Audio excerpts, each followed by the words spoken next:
This is MTV, Nevis Television.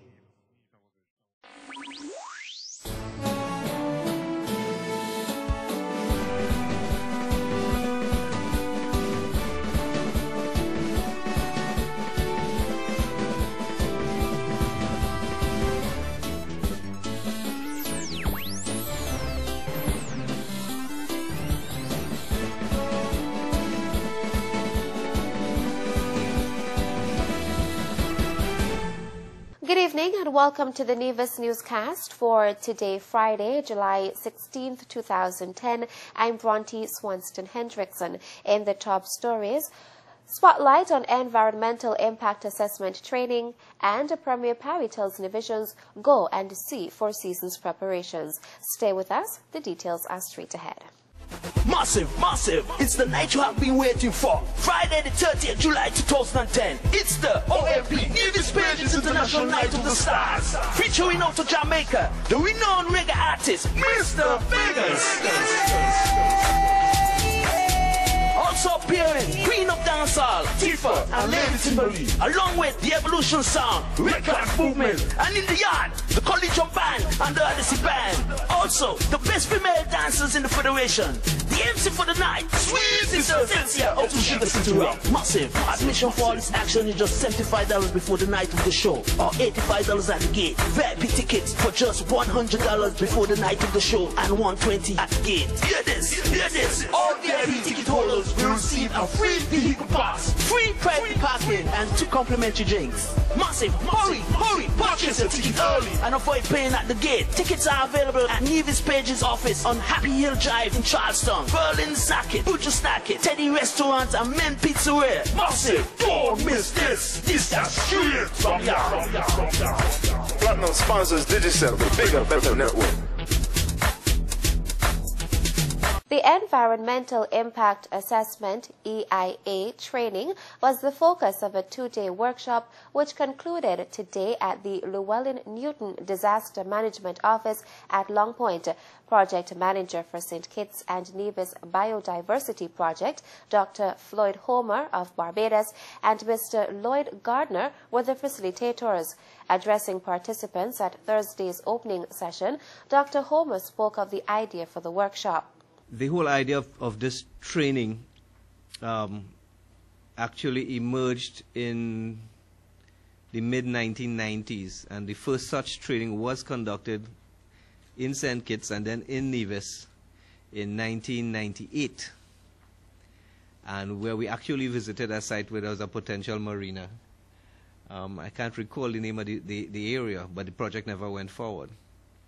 And to see some more than 15 years later, we are going to do the same kind of thing again is useful because people, one, need a refresher, but more importantly, a lot has changed since then in terms of the information available and the processes and methodologies on how you do EIAs and how you review EIAs.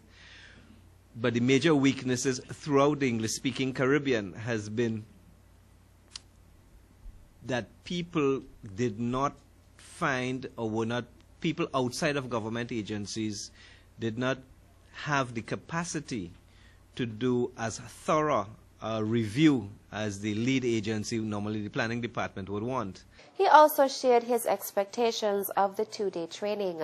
We hope that this 2-day introductory course on the review of environmental impact assessments or environmental impact statements will help give people a better understanding of the process and the manner in which a review ought to be conducted. So in terms of the learning outcomes, we hope by the end of tomorrow that people will be able to better recognize the purpose and the role of an environmental impact assessment in the decision-making process, as well as understand the scoping process and how it is applied, understand and know the options for estimating environmental and social impacts, and to get a sense of how the EIA ought to be formatted to make it easier for review purposes. Department of Physical Planning Director Mrs. Angela Delpeche says the EIA is an important tool in the decision-making process for developers to establish the feasibility of a project. I hope that our 2-day workshop would assist the Department of Physical Planning in its decision-making process, and that the general public of Nevis as well would understand the need and importance of an environmental impact assessment, trusting that the benefits far outweigh the costs and potential negative impacts of development proposal for Nevis. The two-day EIA review training was delivered on July 15th and 16th and was organized by the Department of Physical Planning on Nevis.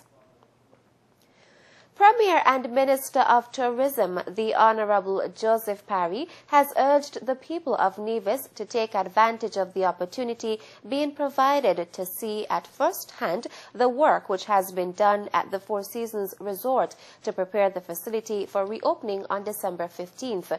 Mr. Parry made the call in his weekly program In Touch with the Premier on Choice FM Radio on Tuesday. I am told that the beach is being repaired and it will be bigger and it will be wider, and I want all the people from Nevis, all over, every parish, to go and watch the work as it develops, and maybe at the end of October or sometime to go and have a look and to see the changes that have been made. Mr. Parry made a point about earning the respect of the business community. And maybe when you look at the changes, you will begin to realize that a government can work with a party, but can still represent its people. In other words, you don't have to lie down. You don't have to prostrate yourself as a government to succeed. You can take a position that is a constructive position in the interest of your people and in the interest of the island and in the interest of the investor. And when you do that, you will get respect all around from all the parties, but you will send a message for the future that you're serious about governance, you're serious about running a country, and you demand and require respect. That was Premier and Minister of Tourism, the Honorable Joseph Parry.